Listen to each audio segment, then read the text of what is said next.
Hello guys, Jake here with yet another update from my Torpedo Moscow save, and as you can tell from the date, we are now at the end of the season and just going into the third season.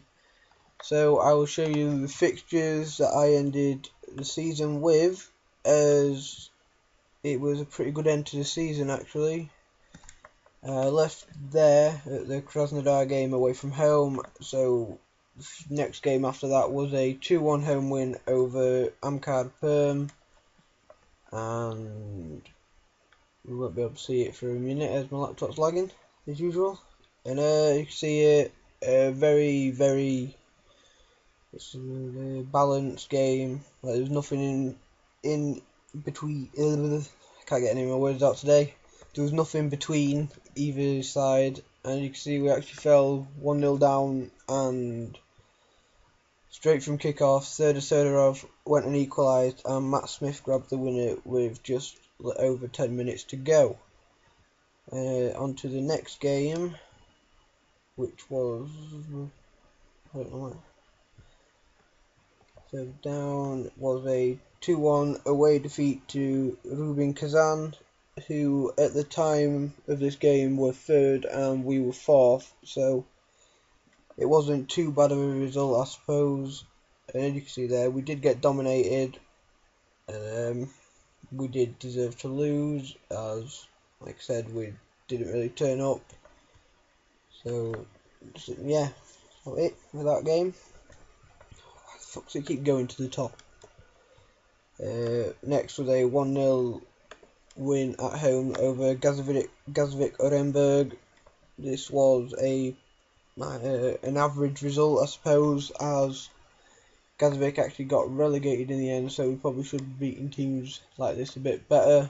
But you can see there, we did dominate a game for once, and we couldn't score until the last latter parts of the game when Jakubowski got us the winner. Let's see, check the recording. Yep. So yeah, it was not too great of a win, but a win's a win, can't be sniffed at. Not going to go into that, I've holidayed that game as usual with cup matches. 3-2 home win over Kuban Krasnodar in the Russian Cup quarter final. 3-2 home loss to Lokomotiv Moscow, who were 6th at that point, and we were 5th, so this was a bit of a bad defeat for us, but we held on to 5th for the minute. As usual, we got dominated, but fair, Lokomotiv only won as Zotov and either Bagayev or Bakayev gave penalties away, and all three of them players got huge fines. Actually, Zotov played that game that I terminated his loan right after the game had finished, so there's no more him at Torpedo anymore. Next was a 4-0 away win over Tomtomsk, who, let's check the table, but they was going down on a record low of something like 6 points at the time when I beat them, so we'll have to see how many points they actually got. 2 goals from Maxim Yepifanov and 2 from Serdarov, and as you can see, we did dominate that game and deserved to win. Next is... This game was a fucking piss take. 4-3 away defeat to Dynamo Moskva, who were struggling and probably finished about 11th in the league, I'm not too sure. But I'll show you the stats of this game, right? We actually dominated them for once and was winning 3-2 until the 84th minute when Lassina Traore nabbed an equaliser. And the minute he scored that, I knew that Dynamo Moscow were going to go on and get the win. And 2 minutes later, Yusupov did actually get the winner. And it was an unfair game for a game that we had dominated. But when you think about it, I can't really complain, as we get quite a lot of results whilst being on the back foot for basically all of the game. So, swings and roundabouts, I suppose. Next one, 2-0. The away defeat to Spartak Moscow in the Russian Cup semi-final. Holler did that game as usual. This was a 0-0 draw over Kuban Krasnodar, or 0-0 draw with Kuban Krasnodar even, which, when you see the stats, you'll see how bad we were in this game when my laptop loads as usual. There you go, look at 23 shots, 9 on target to our 4, 2 on target, and somehow Jamal Blackman only came out with a 6.8 rating, so I have no idea how the fuck Football Manager decide to do the ratings for goalkeepers. And yeah, we were shit that game, but draw's not that bad a result, as Kuban Krasnodar are a lot better side than us. Next was a 2-1 win over Anji Makachkala, and this was the game that actually ended up sealing our Europa League spot in the end. Very average, equal game, and it shouldn't have been, as they had a player sent off after only a couple of minutes. And then they took the lead, and we hit back straight away through Nikita Chicherin basically, and then Denis Boyarintsev with 2 minutes left grabbed the winner. And sorry if I'm stuttering and kind of losing focus, guys, as I am watching the Colombia-Uruguay game, so I don't really have my focus on this video that much at the minute. And currently Colombia are winning 2-0, and I don't know if you've seen it, but the James Rodriguez goal, or his first goal, was a fucking screamer. Probably the best goal of the tournament so far, and you're going to be seeing that for quite a while.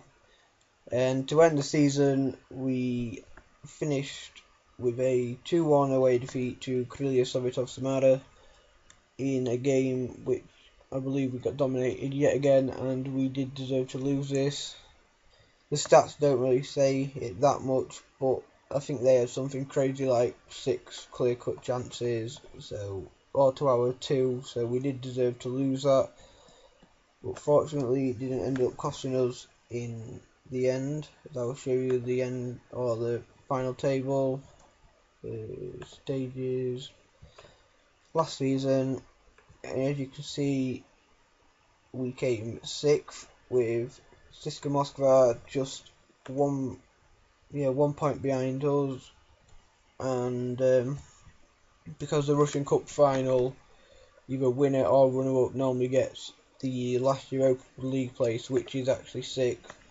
They would have got it if it was not, the final was not between Zenit and Spartak Moskva, so them 2 teams already had Champions League qualification, and therefore we snuck in at the last Europa League qualifying spot and go in at the second qualifying round. And a quick rundown of the table: Zenit won, followed by Spartak, and then Rubin with a good season, and Krasnodar with an exceptional season. For them, actually, because you normally expect Lokomotiv, CSKA and Dinamo Moscow to be around them areas.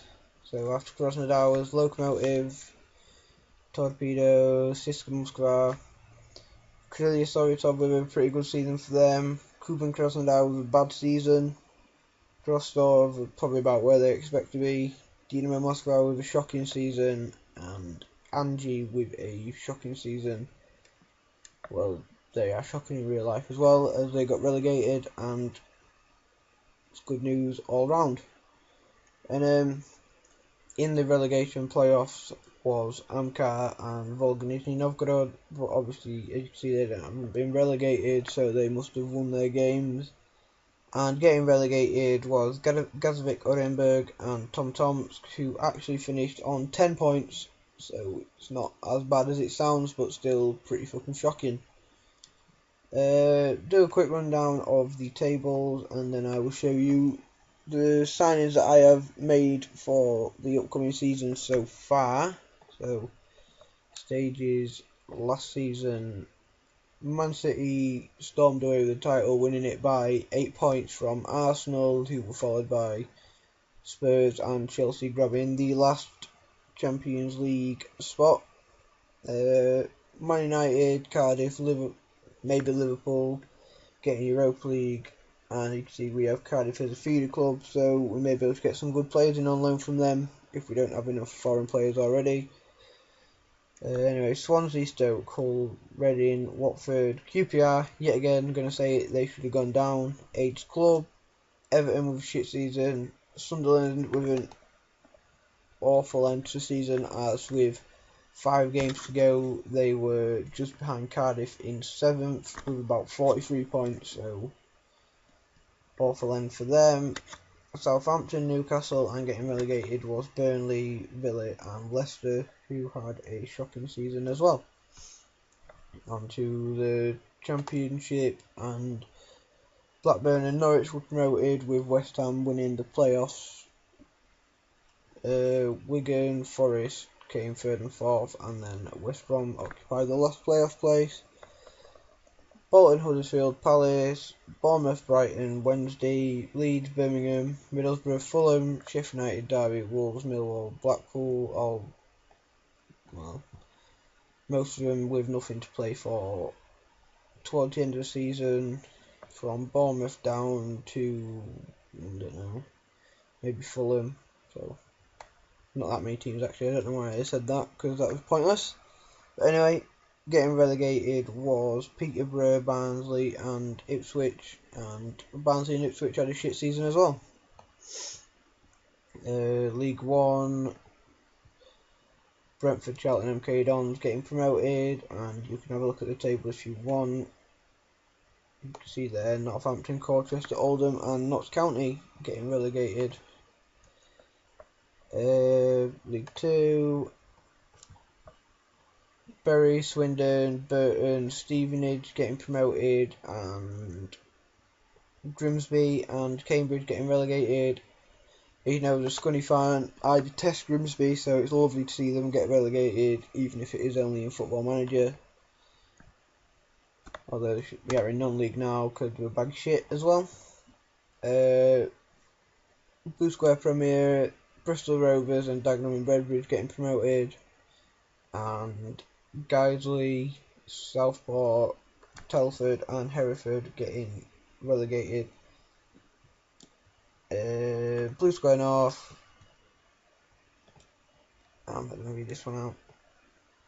There you go. Daily not going to do a Blue Square South, no one cares about that, or I don't care about that. Extra Classer, last season it was won by Legia Warsaw, which over Olympia. Now Nick actually told me how to pronounce his name, but I have completely forgot about it, and it's something like Grulonge or something, I don't know. I'm going to call him Grudjadge again, and they ended up bottling it, but second was a good finish for them, as they were predicted to finish 15th. Legia Warsaw won the league, can't remember if I mentioned that. Pay a bit more attention. Followed by Cracovia, Lech Poznan, Jagiellonia. Nick's going to go mental at me for butchering these names again. Shlonsk, Podbeshkiji, Lechia, Piast, Ruch, Koronia, Zawiza, Zagwembi, Pogon, Gornik and Koliars. And if anyone who's Polish that is watching this, I apologise for, like I say, completely and utterly butchering every single one of them names, apart from Shlonsk and Zagwembi, as they're the only two that I know. And I've just searched on Facebook for how Nick told me how to pronounce that name, and it is Olympia Gruyons. There you go, that's close enough. Russian First Division, before I get into the transfers. Let's see how long it's gone on for. 40 minutes of talking pure shite.